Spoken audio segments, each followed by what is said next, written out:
Hi, welcome to the Visionista podcast. I'm your host, Jessica East of Noir Marketing and PR. This podcast is for entrepreneurs where we talk about business and work-life balance.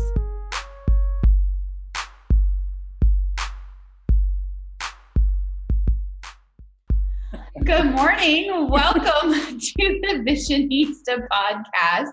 I'm your host, Jessica East, and I'm chatting this morning with my good friend, Gerard, and he's self-described digital hobo. A digital Jack hobo. Jack of all trades. Tell everybody a little bit about what you do.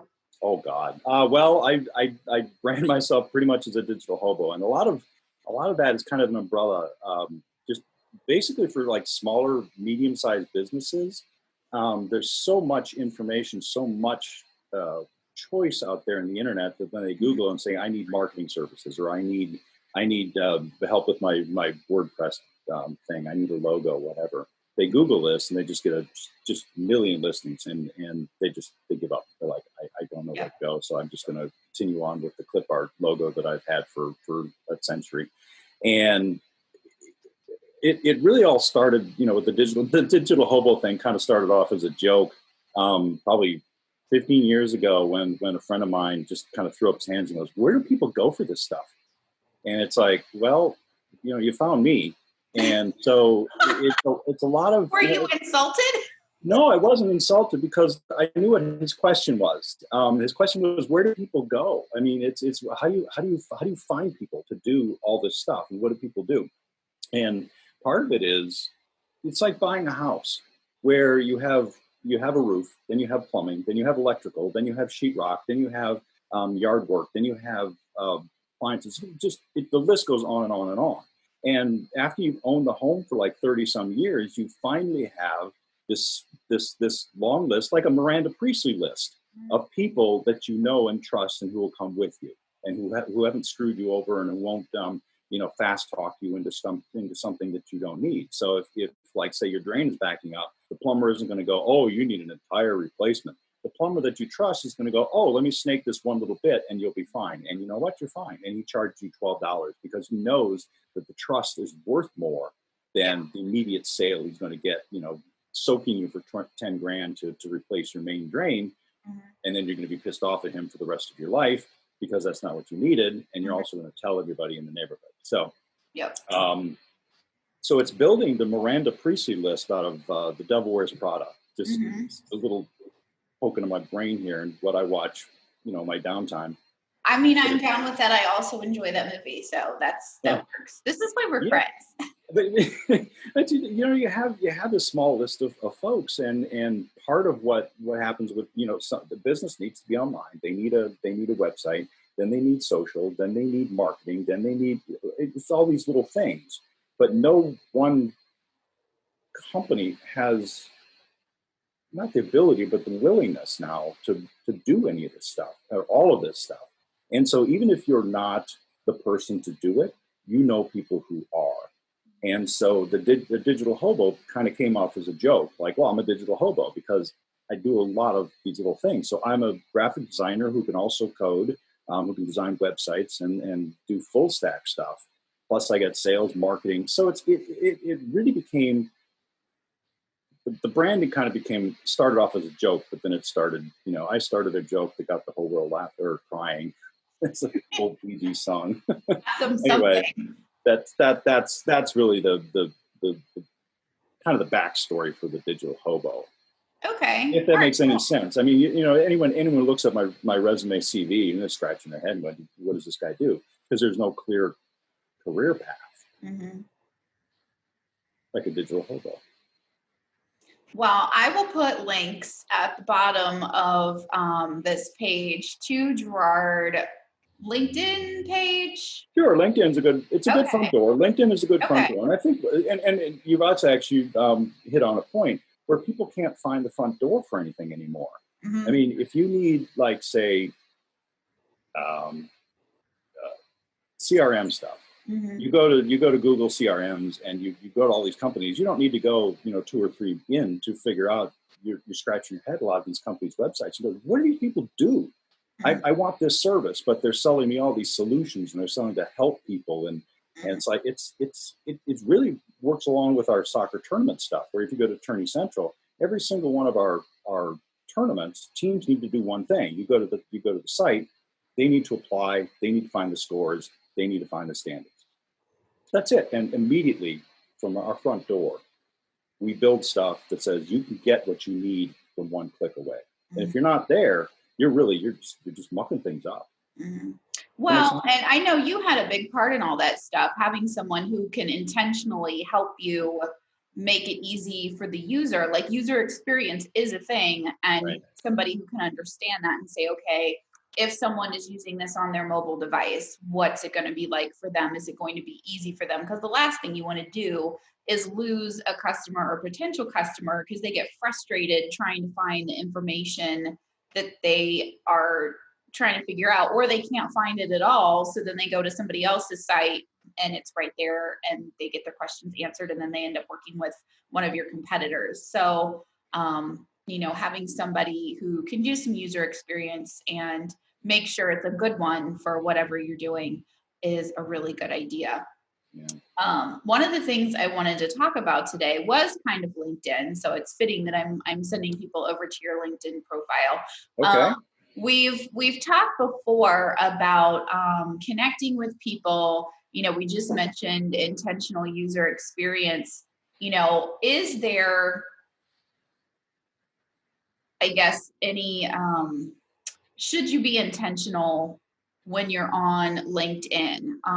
Several years ago when I was starting my business, I used to tell my insurance guy, he would ask me, oh, I saw you're connected with this person on LinkedIn. Can you give me a recommendation or an introduction? And I used to laugh and tell him, he'd pick all these random people that I didn't know. And I used to laugh and tell him, Bob, I'm a LinkedIn whore. I connect with everybody. I'm trying to grow my circle of influence here. And it got so bad that he finally just stopped asking me to give him referrals for people, which I kind of feel bad about because, I do know a lot of people in my LinkedIn sphere, but I've got over 3,000 connections now. And there's a lot of people that I only know digitally. But in the last few years, I've really tried to be more intentional about who I'm connecting with. I'm connecting with people who I think we might be able to help offer solutions to for marketing and branding. I'm connecting to people that I think are interesting, I could learn something from or be inspired by. So I'm really trying to be more intentional about the connections that I accept. And I get a lot of like wonky people from overseas too, that I'm not sure why. why are we connecting right now? So what do you think about that? I know we've talked about that in the past. Is that a good rule of thumb to have, or how do you handle your LinkedIn people? Wow. Well, I'm just going to be real truthful about my LinkedIn stuff. I have no strategy. I swear to God, here's my strategy. I get up, I shower, I do my thing, I drink, get my cup of coffee, and then I sit with my iPhone. I go, okay, what's LinkedIn got for me today? And off I, scroll on my phone, and I read people, and I comment, and then I have random thoughts that pop into my head, and I spit them out on LinkedIn. Sometimes they connect with people, sometimes they don't. Mm-hmm. But so, in terms of LinkedIn strategy, man, I know people who log connections and log likes, and it's not. You know what? I'll dump stuff onto LinkedIn, and if you refer to that thing 3 days from now, I'll think, what are you talking about? Mm-hmm. Because I'll have forgotten it by then. And not so much forgotten it, just forgot the context and the connections and all that stuff. So I guess you could heat map all that stuff and care, but I just don't. I have fun with LinkedIn. Mm-hmm. It's just mostly just fun. And on weekends, I do my front porch harmonica concerts, mm-hmm. where I pick some songs. I kind of give a little bit of backstory, a little bit of talk. It resonates with some people, and that's okay. Has it produced any business for me? Nah, no, not a bit. And I think mostly people are on LinkedIn, at least on my profile, they're there to be entertained by me. So I'm not sure that's a good thing or bad thing, but I know people like entertaining and also insightful. So that's why I'm there. I'm entertained and I learn things. So that's good. Yeah, I mean, one hopes there's a little bit of intersection there between entertainment and education and just enlightenment or whatever. But if I spark something in somebody, wherever, okay, fine. But to your point about about my LinkedIn audience, I get a lot of Brits Hmm. for some reason, right? And maybe it's because I follow Mark Gayford and his son Jack, and all those connections. Then people are coming in. I can't, British recruiters, they can't do anything for me unless I want to move to England, and I really don't want to do that. Or Great Britain, I guess. No, I'm not going to do that. So it's just kind of interesting. My audience is skews British, and maybe it's because I'm a West Ham soccer fan, Hmm. so maybe that's it. Who knows? But that skews. The as far as business, because I've kind of branded like the digital hobo, and maybe if I thought about that a little more and kind of segmented out services that people want, I think people come to LinkedIn to solve a particular problem. Hmm. And when they can't find the person to solve the problem, they'll just keep moving on until they can find somebody. And I kind of actually have a story about that. But and so if you take a look at my profile, it's just mostly just for my own entertainment. I wrote my profile just to amuse myself, and if it amuses other people, that's okay too. But I've been told A by lot people who of want what to you do rewrite your is to LinkedIn. amuse yourself. There was a bug. Well, one more time. I Oh, said you a cut lot of out. what you do is to amuse yourself. I mean, It really honestly, is, and it's TikTok was also amusement. Are you still TikToking? I TikTok every now and again. I had this one video I did with my daughter that went, it's got like 500 some thousand views already, and 40,000 comments. It was basically, the baby bottles. They have this cap cover for the nipple. And Hmm. if you turn it around, it's a shot glass. And so I did this dumb little video where I was using a shot glass, and I basically say, you think this is a nipple cover, but it's not. It's really for the parents. You turn it around, and then I poured a little bit of, it was tea, but it was tea. It really was tea, but it looked like liquor. And I put it in there. Sure. It was we used it as a shot glass, and it resonated with people. It was a stupid little video we did on a Sunday night once, just out of a harebrained idea that I said, oh, this is a shot glass, and she said, no, this is a TikTok. And so we scripted that and shot that all in maybe in the span of an hour. Hmm. And it just kind of went, crazy. But that's some of my TikTok. So if I'm amused by something, I'll TikTok it. But like I say, I don't have a strategy. I feel like I should, but I Hmm. really don't. And it's kind of shocking to people because they think I do, but I have no strategy for any of this stuff.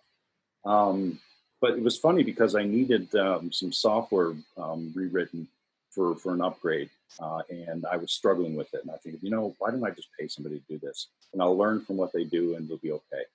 And so I went to my usual connections, and Hmm. they had a couple of recommendations for people, and so I picked this guy who came highly recommended from somebody.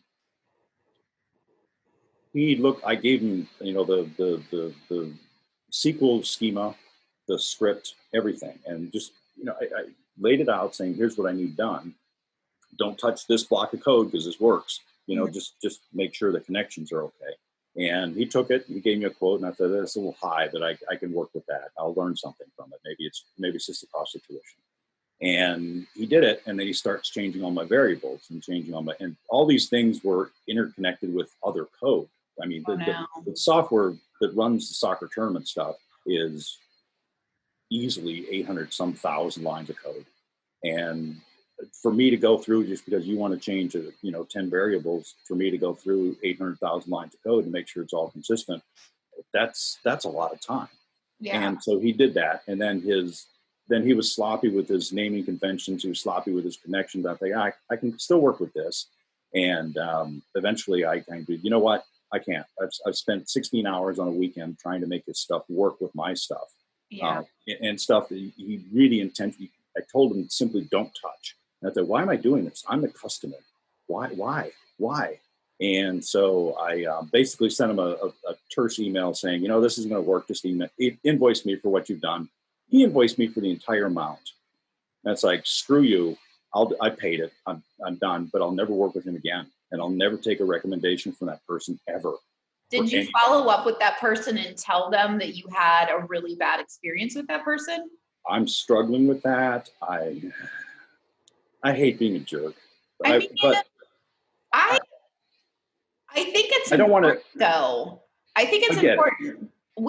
I used to be in several networking groups until I figured out they were a complete and total waste of my time and my money. The one, I did make my money back, but it was very misogynistic. So, me walking around every week after that connection left the group, I got no more business in like 2 years. It was ridiculous. But in that group, I was, asking for referrals and using some of the people that had been recommended to me. One of the people in the group recommended someone to help us with our pool. We had a couple things. We've got an in-ground pool. Oh gosh, they probably put it in the 70s, the 60s. So it's been painted a couple times. We need to have some other cosmetic work done to it at this point. I think we're going to do that another year or two. But I had asked for a pool person to open it and close it, because where we are, there's like 1 or 2 companies that do that, and they're both terrible. Like, they are worse than the cable people. Oh yeah, we'll be there tomorrow between 2 and 5. It's 7 o'clock, and then you get some kind of robocall. Oh, we've rescheduled you for 2 weeks from now. And it's awful. So I was trying to find somebody to do that, and also trying to find somebody to paint it, because it needs a new coat of paint. So he recommended his pool guy.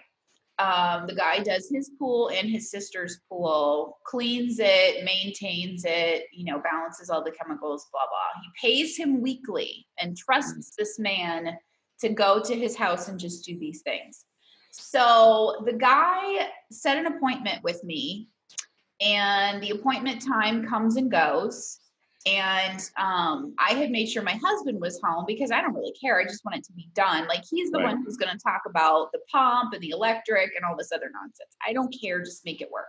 And so, and preferably have it be under budget. So we set a time. He and I both, we both run our businesses. So we're home to make sure we can meet with this person and ask questions, blah, blah, blah. He never shows. Send him a text message. He doesn't respond.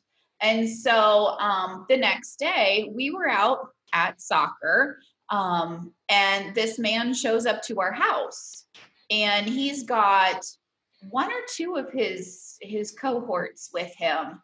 And they pull up and they park. And what this man did not realize is that my husband is an IT geek. That is literally what he does. And so we have security cameras covering all angles of our home. Not only can we see you, we can hear you. And so the guy pulls up, and he is looking around, comes to the door, nobody's there. And, of course, it's my fault that I'm not home on the wrong day at the wrong time that we didn't even schedule. He spends 7 minutes looking around and then leaves. He didn't remember my name, because he's like, oh, does anybody remember the girl's name? Like, we hear him, and they're like, oh, I'm like, okay, this is going well. And so then he kind of gives me a hard time because I wasn't home. And I'm like, our appointment was actually like this other day and this other time. Well, no, you said, first of all, why are you arguing with me? Why? If it was a misunderstanding, cool.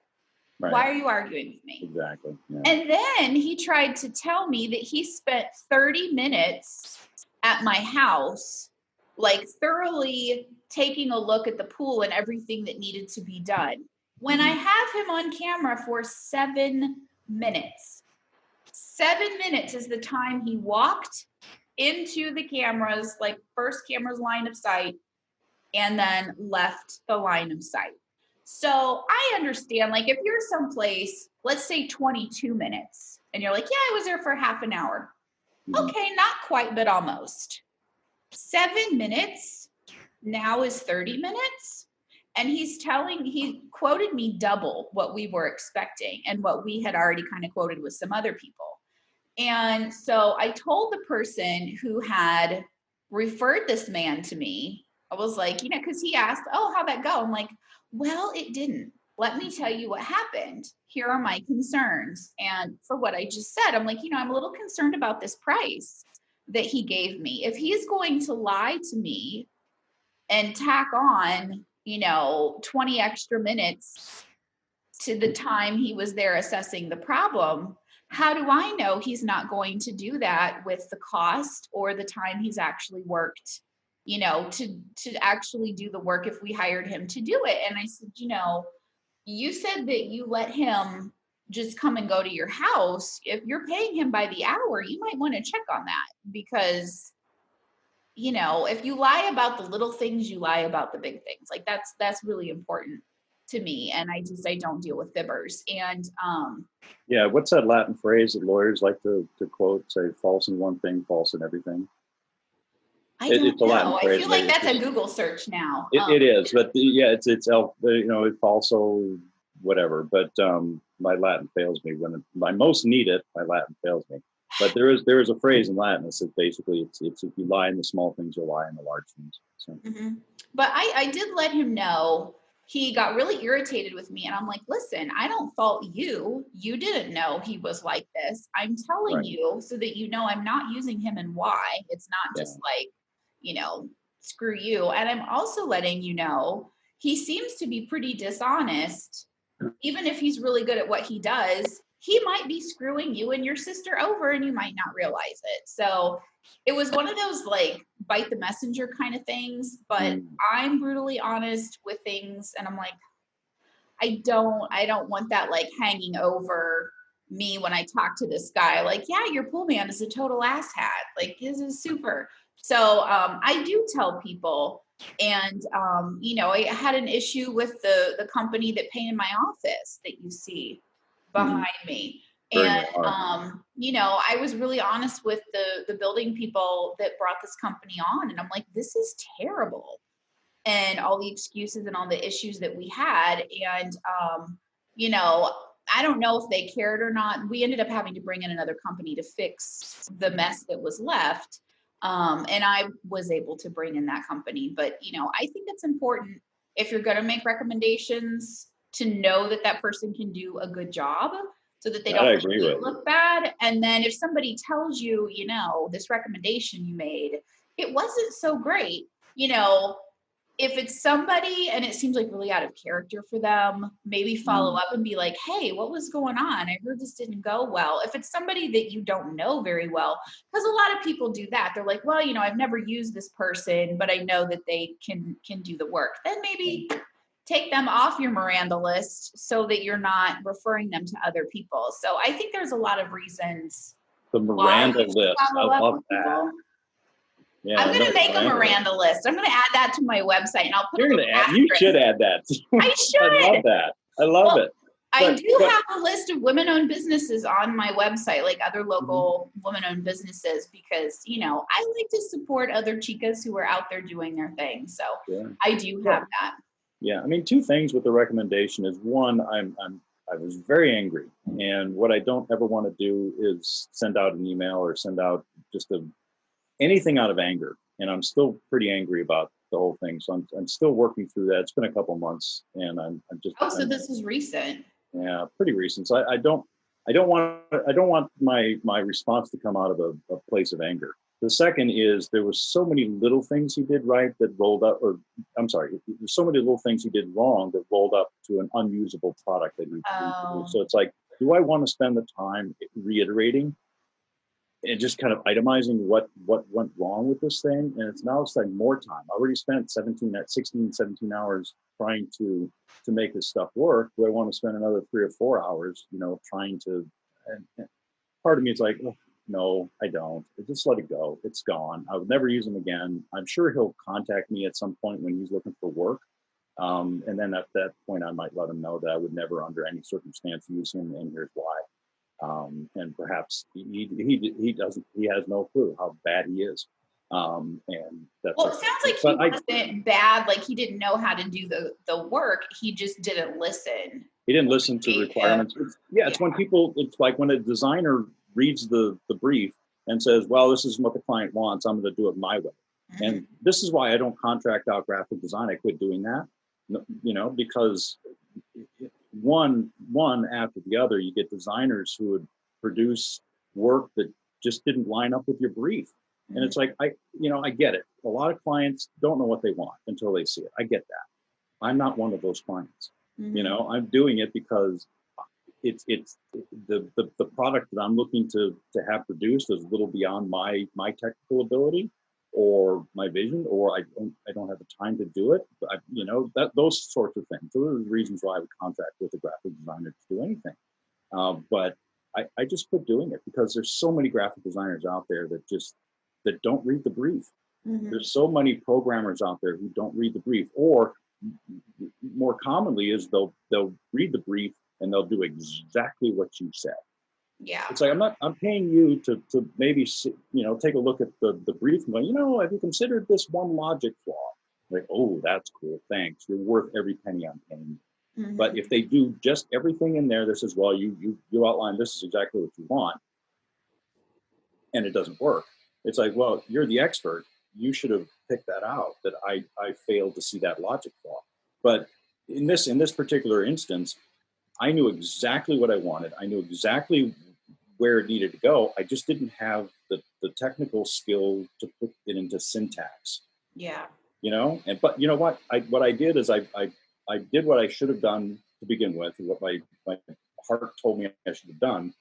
Set aside a Saturday, hunker down, read how to do this, learn how to do it, and just do it. And that's exactly what I did. So I spent a month going back and forth with this guy on his iteration of code, then another 16 hours on a weekend trying to make this work. It just didn't work. I ended up paying him for something I just threw in the garbage, and I ended up spending maybe 10 hours learning how to do what I should have known how to do to begin with, and I wrote my own code that now works flawlessly. So I'm really so that you had to go through all that to get there. Yeah, I did, and you know what? Part of this, it's kind of on me. I should have done that, but also I should have been able to take somebody's recommendation that they recommended somebody highly and said this person is skilled. This person do exactly what you need done. I was very specific about what I needed done, and yet he did it his own way and screwed up all of my stuff, and it was a mess. But this is one of the reasons I'm very, very slow with recommendations. Somebody asked me for a recommendation, and I'm like, oh, dude, because it's not only this person's reputation, it's mine as well. And I recommend, there are maybe 4 people, you are on the list, well, 4 people that I trust when I don't know who to go to, that I will go to and say, do you know anybody? And they're like me too. They'll make maybe 3 recommendations a year, if anything, and these people will be very good. And and it's like it's like the Miranda list.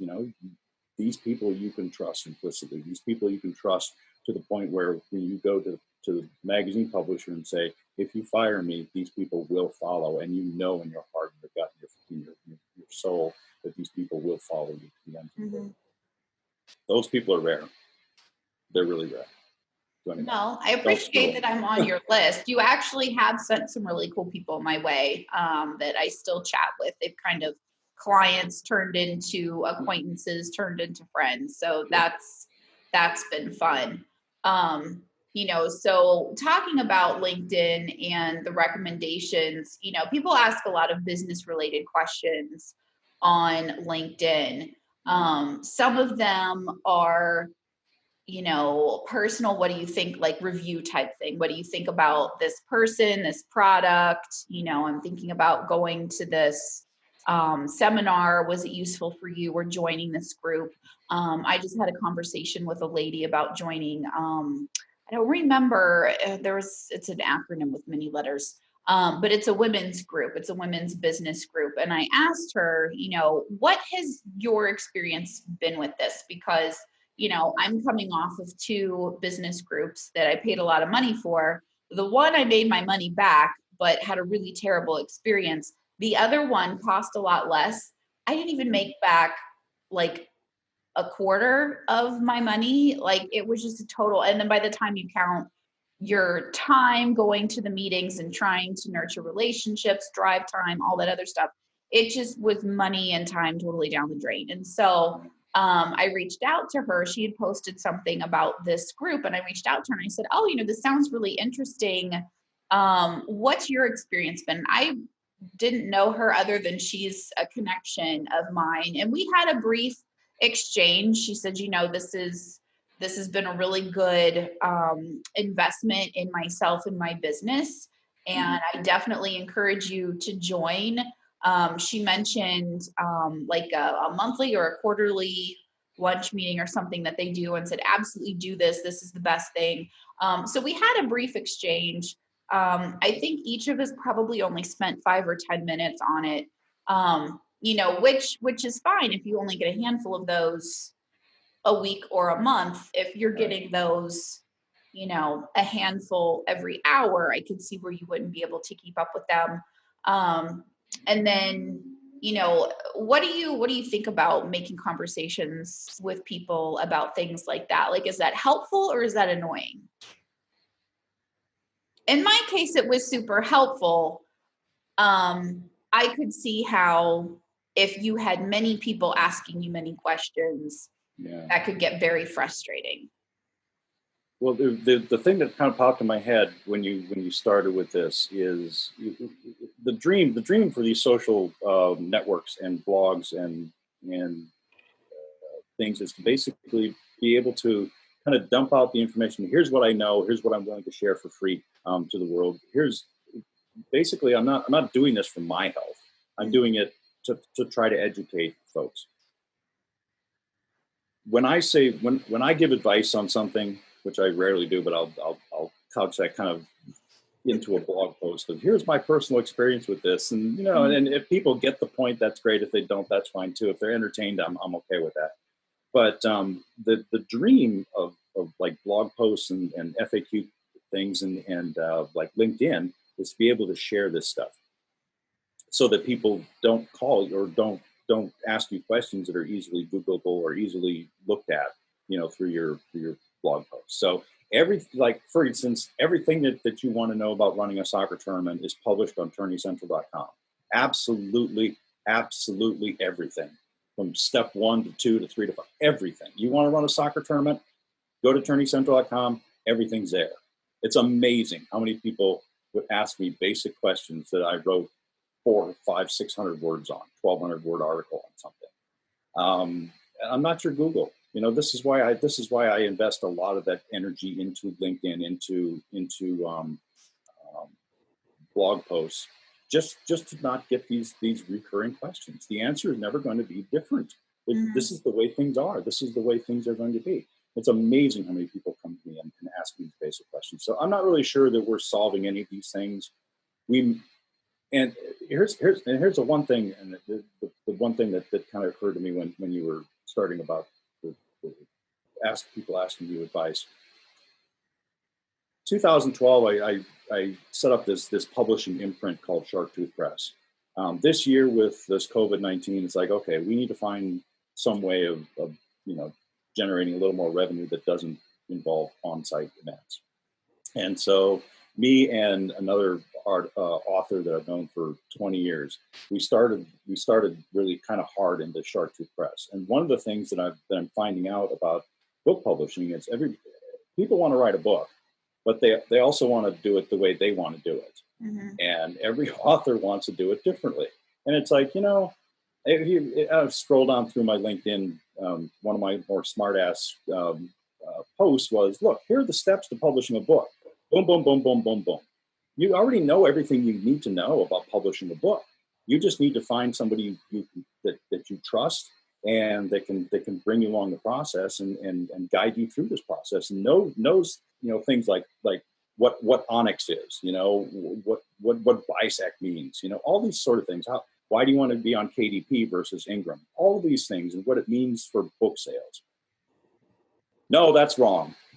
here's what really is happening, blah, blah, blah, blah, blah. And so somebody then asks me a question about how the book industry works. I'll tell them, and then they'll come back and say, no, that's wrong. This is the way it really works, blah, blah, blah, blah, blah. And I want to say, no, you're believing some myths. You're believing something that you Googled, or believing something somebody else told you for a particular agenda. It's like, I have nothing in it. I'd love to be able to publish your book, but I'm not going to publish your book now because you're a pain in the ass to work with. And I'm like, so go write your own damn book. You appear to not need a publisher. Go do your own thing. Why are you asking me? Why are you bothering me? I'm here for people who have a genuine need for us to manage the process for them, knowing that we're the experts at bringing your book from your messy Microsoft Word document to, the indie bookstore shelves, through Ingram, through KDP, through, Onyx, through all these things that you know nothing about. But people, I think some people, they ask these questions under the guise of wanting to understand, but then it turns into a need to tell you what they know. Yeah. Do you think they just get frustrated, or they got bad advice so they don't want to listen to your advice because it's a little bit different? I don't know. I think it's yes to all of that. I think sometimes people want to be the experts of stuff they're not an expert in. Mm-hmm. And I think that I don't know. I honestly don't know. I don't know why people, I'm the expert at if you want to bring your book to market, just dump it on my lap and we'll make it happen. But I think people have an aversion to that. Maybe they've been screwed over by people before. I mean, there are a lot of vanity presses out there who just will take your money and provide an absolute, can I curse here on this show? An absolute shit product. So terrible. And I feel so badly for them, because I take a look at their end product and go, man, what advice did you get badly? And I honestly don't know. I don't understand people who ask questions wanting to know how to do something, knowing that I'm the expert. I have a proven track record of being able to do what you're asking me to do. And yet they'll go, no, that's wrong. You need to do this. This is what you need to do. And it's like, that'll get you nowhere. I can tell you exactly at what point you're just going to stall and bang into a wall. Here's where the wheels are going to come off and you're going to hit the wall. You just will at this point, because your information is bad. It's kind of like a theory, 1 degree to the moon. If you start on Earth and your rocket ship to the moon is only 1 degree off, no big deal, right? Until you're 1,000 miles up, then it's a really big deal. At some point, it will be. It will be. And when you can see somebody's rocket isn't pointed exactly to where they need to go, and they're 1 degree off, and you point it out to them and say, you're 1 degree off, and it may not matter now, but I can tell you, you're going to get down the path, and it's going to matter a whole lot. And here's exactly where you're just going to shoot yourself off into space, and good luck and goodbye. You're going to be gone. We get that a lot. We get that a lot in our area too. And, sometimes it's things like design, color, placement of an image or something like that. It doesn't work as well as what it would. Maybe it's too cluttered. Maybe it doesn't drive the reader's eye around the page to hit all the high points that we want them to. There have been times I've been like, well, we'll do this for you, but I don't think you're going to be happy with the results because I'm concerned about this. I'm concerned about that. There have been a few people that we just refuse to work with because it's butting heads, over things that I feel are important, because there actually is a skill to what we do. Sure, there's a craft. People think it's just a bunch of art, and it's an opinion. It's like, I'm using this. I've had a lot of people cerulean blue. I'm using cerulean for a reason, and here's that whole, and we go back to The Devil Wears Prada, where Miranda Priestley gives Andy a lesson in why color matters. And, what went on behind the scenes of cerulean, and how cerulean will drive an entire market. And to her, it's just a shade of blue, but it isn't. To Miranda Priestley, it drives an entire industry. So, and it isn't to everybody who works in that industry. Yeah. So, but anyway, that's. Yeah, you could, Yeah. There's a lesson in Devil Wears Prada for almost everything. Right? I mean, I'm going to have to stream that movie now. I could almost quote the whole thing by heart, but I feel like I should I mean, watch $8 that worth of today. Jarlsberg. Seriously, Jarlsberg is like 3 cents a pound. Wheeling in a big cheese. I'm sorry. Oh, grilled cheese does sound good. There's something wrong with my air conditioning. It's like 64 degrees in here today, so I'm turning blue. Grill and butter or grill and mayonnaise person? For the For grilled cheese? Yeah. I have never Mayonnaise or put butter? mayo on a grilled cheese. No, neither have I. And I've grilled it once and it's like, this is terrible. No, butter.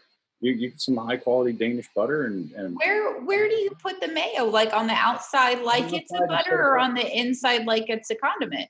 no, on the outside. So grill it, instead of grilling in butter, you grill it in mayonnaise. Wouldn't that be really, really greasy to try and eat? Like, I'm kind of grossed out right now, honestly. No, it's terrible. Butter. You go butter, high quality, unsalted butter. And then you Yeah. finish it with kosher salt.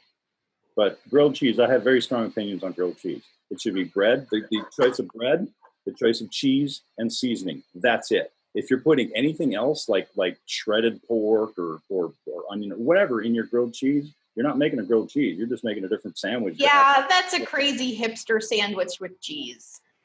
No. I think we should go to Coco's for tomato bisque and grilled cheese then at some point here soon. Okay, so then we talked a little bit about people who have opinions, about work, and maybe they don't appreciate what the professional has to say, whether they're combative about it or whether they just ignore it and do their own thing.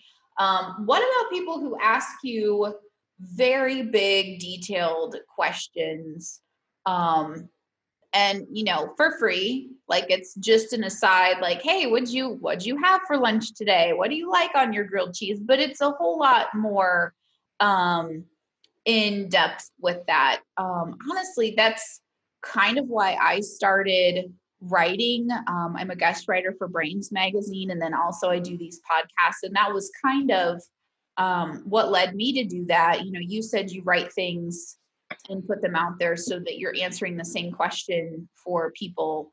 You answer it once and then can kind of direct them to your website, your blog. Help me help everyone understand why that can be a bit of a hiccup, like beyond just the time, of answering an in-depth question. To put it in perspective, I had someone that I didn't know at all send me a message wanting me to give them an entire marketing strategy, just hey, what do you think about this, and what should I be doing? And that's not a yes or no question. When you're asking for a marketing strategy, there's so much more that goes into it. What is your goal?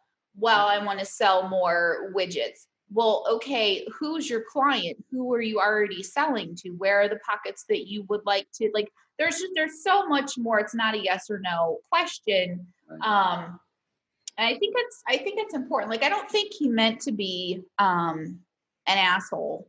I think when I read it, I was just like, who do you think I am? Like, I don't have 5 hours to put this together for you and for free. Like, no. Yeah. How do you respond to things like that? Well, I mean, first of all, responding to things has an exponential effect. So the more you respond, the more people are going to. I did not respond to this at all. So like it was through a messenger app. So he saw that I read it, and I did not respond because I don't argue with crazy people, and I don't argue with stupid people. And I don't know which one that was, but it was like, I'm not even dipping the toes to say thanks, no thanks. Yeah, sometimes I'll leave the leaving people on red as a strategy. I don't have time for this. This looks like it's going to delve into crazy. That's on page 37 of Gerard's memoir. Just leave them on red. Exactly. So just leave them on red, and that in itself. But the thing is you're probably not the only person that they're trolling the waters for free crap. So are they going to care that you left them on red? Probably not. They'll probably care more that you did it because you're a woman, and they feel that somehow or other. And I've this is they feel that they're entitled to more of your time than they are of mine. So if I leave someone unread, I'm going to get a vastly different response than you're going to get. So I'm not sure that this is universal advice, because I never give universal advice. But a lot of times I'll do that, especially if they have a history of arguing with people or trolling people or just wanting to show the world how much they know versus how much they can get from me, or how much I can tell them or educate them. One of the books, I'm going to recommend a book here. Alan Alda's Never Have Your Dog Stuffed. He has a chapter. Never have your dog stuffed? Never have your dog stuffed. Okay. Alan Alda. He has a chapter when he was done with doing MASH. He did these. I'm not sure if it was Scientific America, but it might be the Discovery Channel. Could be National Geographic. I'm not sure what it was, but he did a show where he did these scientific shows, and he made the mistake of when he was the interviewer, he made the mistake of thinking that he needed to know just as much as the person he was interviewing.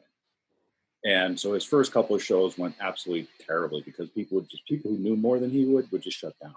Yeah. There was no reason for them to be there, because he knew everything. And he found this out about himself, and I think he still struggles with this. But when he interviews, he says the best thing you could do when you go into an interview is just go wide-eyed and say, I know nothing, tell me, teach me. Mm-hmm. Even if he does know, the person is going to open up vastly more than if the interviewer knows everything. So that's one trick that I kind of use for people, and I kind of suss out people, whether or not that they're in it to show me how much they know versus how much they want to hear from me. They want me to know. If they're genuine about it, then I'll be genuine to the point where, okay, you really probably should start paying for this stuff, because this is what I do for a living. But I'll share mostly, unless you're going to be a jerk about it, unless you're just there to show off. The other thing is really it's all about relationships with other people. So if this person came highly recommended for someone, this person has a genuine need. It's not going to be a whole business thing for them. They just need to get over this one little itty bitty speed bump for them to just kind of take off. And you recognize that it's just going to be a small bump, and you could help them over. No big, because they'll probably remember, or maybe they won't. I don't know. They'll remember that you helped them get over this one little speed bump. If it's a huge, massive curb, they're going to pay for it. So those types of things. So how do I handle it? Recognize that that giving feedback always becomes exponential. The more you give, the more people want, and the more people will come in. So it's only two seconds of their time, but 2 seconds times 1,000. That's a lot of seconds away from me. And I'm only one person, So yeah. Recognizing that, but there's really no graceful way to back out. There's always a way to back in. So the further along you go, and the more they're taking from you, the harder it is to extract yourself from that, and the harder it is to say, this is kind of what I do for a living. You got to pay for it. So yeah. I guess if you can hone one thing, is hone your kind of bullshit meter to say, what is this person's goal? What do I want out of this relationship? And if there's nothing in it for you other than just giving away your services incrementally, then it's easier to leave people on red than it is to engage initially. So there's also, I'm a part of a community. How much is helping the community I'm in, worth it to me? What's my reputation within this community, which means far more than, say, reputation with clients. So also factor that in. So there's like everything else, there is no checklist for this. There's gut feel. There's getting burned a lot. There's just honing your bullshit meter on how much this person's going to suck out of you before. I mean, if you're angry after a conversation with this person because you feel like you're being disrespected, or you feel like they're getting more out of you than you're getting out of them, just not worth it. Yeah. So, leave them on red or ghost them. I don't know. Terrible advice. Well, let me ask you then, if you are, a well-meaning person who has some legitimate questions, and you're listening, you're like, ooh, I don't want to be that person who's out there looking for free advice. What are some ways you can try and get some good insider info And then when would the time be where maybe you've gathered a bunch of info and you still have some questions? Hopefully by that point they're more specific. Like, do you prefer this solution or this solution? Based on what you've said, I'm not quite sure. Like, how, if you were looking for advice, if you were looking for recommendations, how can you do that and still be respectful for other people and their time and expertise? Because, keeping in mind, we're all making money here. And when we're, you know, chatting and lunching and taking phone calls and text messages, those are not billable hours. Right. Well, it's super easy for me when I'm the person asking for the advice. I'll go in with a kind of a general question, and this person, answers. I will probably be first in saying, you know what, this is worth your time. You should probably make me a client. Mm-hmm. And at that point, it's on them to say, oh no, it's okay, we're just chatting.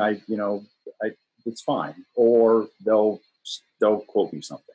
So I'm usually in this kind of exchange. I'm usually the one saying, you should probably charge me for this, Mm-hmm. or man, you're only charging me like $20. You really should be charging me $1,000. Mm-hmm. And so I'll pay fairly for stuff. So you go in gracious and willing to pay for the services. You're not asking for, Yeah. Okay. Yeah. And part of it, sometimes they'll say, you know what, I really don't want to be in this business, but it's ancillary to what I do and it's helping you and we're okay. And it's like, okay, I understand that. And I've done that as well. So it's like, I don't really want to be in the website building business, but I see it's causing you a little bit of pain and I can help you over a little bump. And, here's what I do for this sort of stuff. It works fine. If it doesn't, that's fine too. But there's no expectation that my solution is going to solve your problem, unless, of course, I'm billing you for it. Then you have that expectation. So